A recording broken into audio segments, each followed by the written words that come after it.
ইউনূসের বাবারও ক্ষমতা নেই জায়গায় টিকে থাকা, ওনার পেছনে যে দেওয়াল আছে জানে। আমার এই যে মোবাইল দেখতে পাচ্ছেন, এটা কালকে আদালত দিয়েছে 3 বছর পর।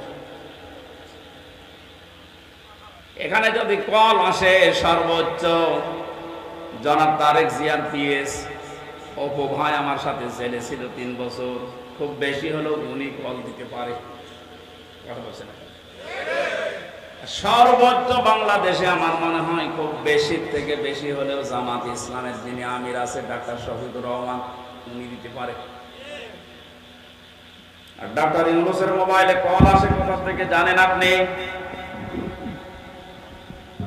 ওনার মোবাইলে কল দেয় জো বাইডেন, বারাক ওবামা। টের পাচ্ছেন? আন্দাজে লাফাচ্ছেন? আমি শুধু ইঙ্গিত দিলাম, নিচে নামলাম না। আপনি আশা করি বুঝে ফেলেছেন। বাস্তবতা কিন্তু এইটাই। একটা হুঙ্কারে ভারত কিন্তু জড়সড় হয়ে গিয়েছিল। অনেকে বলেছিলেন ক্ষমতাটা পাওয়ার পরে যে 7 সিস্টার কিন্তু আস্ত রাখবো না। ওনার কথা না, ওটা ওনাকে দিয়ে বলা হয়েছে। ওরকম কথা আমি বললে কোনো গুরুত্ব দিত ভারত? এই কথা বলেন। কথাটা যার মুখ দিয়ে বেরিয়েছে তার মোবাইলে কল আসে কোন জায়গা থেকে আপনি টের পাচ্ছেন? মালয়েশিয়া ছিলাম কয়েকদিন আগে। ওখানে যে জাতীয় অনুষ্ঠান যেগুলো হয়, সারা বিশ্ব থেকে যে 10 জন মানুষকে ওরা দাওয়াত দেয়, তার ভেতরে বাংলাদেশে একজন, শেখ হাসিনা। গোনাই ধরে না। ওখানে দাওয়াত পেয়েছে বাংলাদেশের ডক্টর ইউনূস, ভারত থেকে পেয়েছে শাহরুখ খান। এইরকম মানের সারা বিশ্বের ভেতরে 10 জন মানুষের তালিকা আমি পেয়েছি, তার ভেতর ওনার নাম আছে। যে বিশৃঙ্খলা তৈরি করে, বিদ্রোহ করে, আন্দাজে যা তা করবেন, মনে হচ্ছে ছাড় পেয়ে যাবেন। কথা বলে কম, কাজ করে কিন্তু বেশি। এই জন্য সাবধান করলাম। আমি জানি যেহেতু বিষয়টা, এই জন্য বলছি। আর ওটা তাই ভাবি দিন। আপনি এই যে শান্ত হয়ে যাওয়ার পরে বিশৃঙ্খলা করে, কেন এতদিন এই আনসাররা কোথায় ছিল?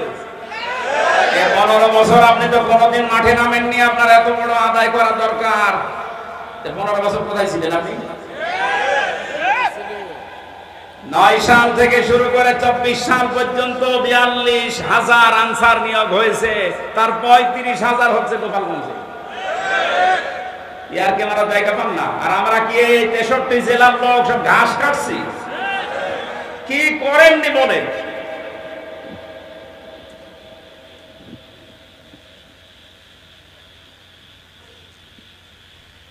আমি বললাম না আল্লাহ এমনিতেই ধরেনি।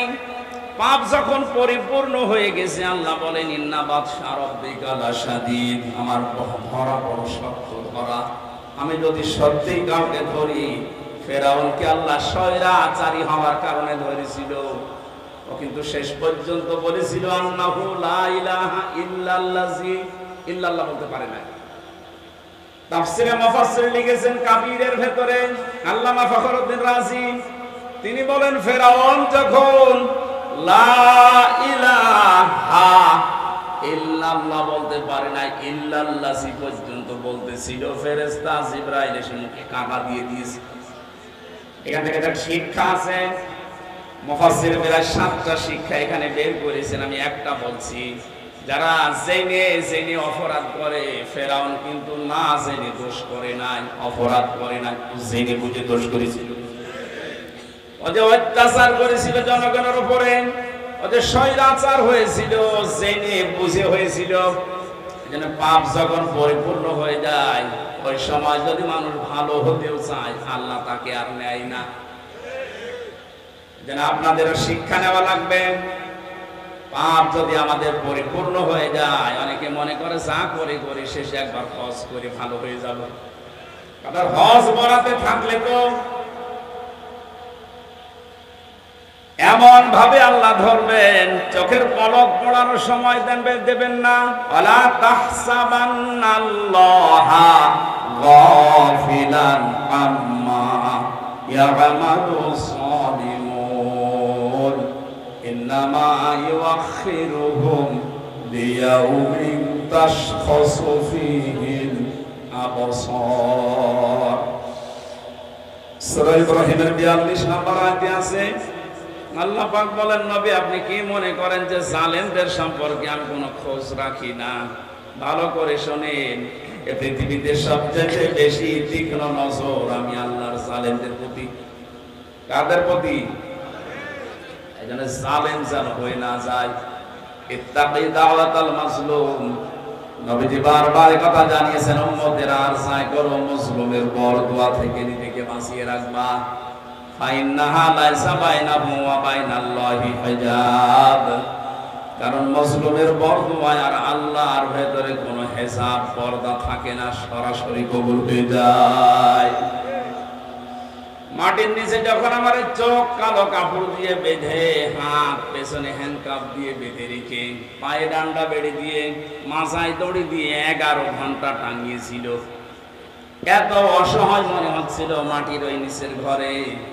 যেহেতু আসি নিচে মাজলুম অবস্থায়, অসহায়, মন থেকে বলেছিলাম, আল্লাহ যা করছে আমি বিশ্বাস করি, নবীর কথা 100 ভাগ সত্য, তোমার কথা 100 ভাগ।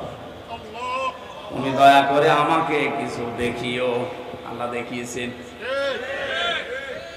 যেই কয়জন অত্যাচার করেছিল, কালকে এক মামলার আইবুকে কল দিয়েছিলাম, হাও মাও করে কাঁদছে, আর এখন আমার এই উল্টো করে স্যার বলছে।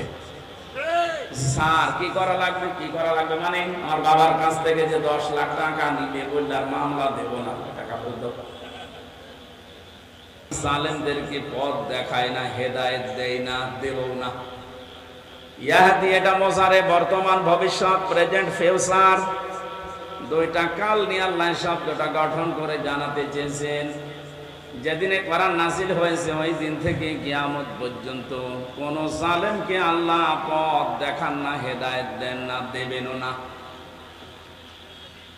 এই জন্য জালেমদের দুনিয়াও শেষ, আখিরাত তো শেষই, কারণ ওই ময়দানে আরো কঠিন হবে। আল্লাহ নিজে মামলার বাদী, উনি নিজে কেস করবে। ও বাংলার মুসলমানেরা, বুকে হাত দিয়ে যাদের বুক আছে একটু ভাবেন, চিন্তা করেন। এদেশে আজ আমার মনে হচ্ছে অনেকে এখন আল্লাহর মামলার আসামি। বাদী যত বড় হয়, মামলা তত কঠিন হয়। কথা বলে না? আমি যে 3টা বছর ছিলাম মাটির নিচে জেলখানায়, সব মিলে আমার যদি কোনো সলিমতি মামলা দিত, 3 বছর না 3 দিন পরে বের হয়ে যেতাম।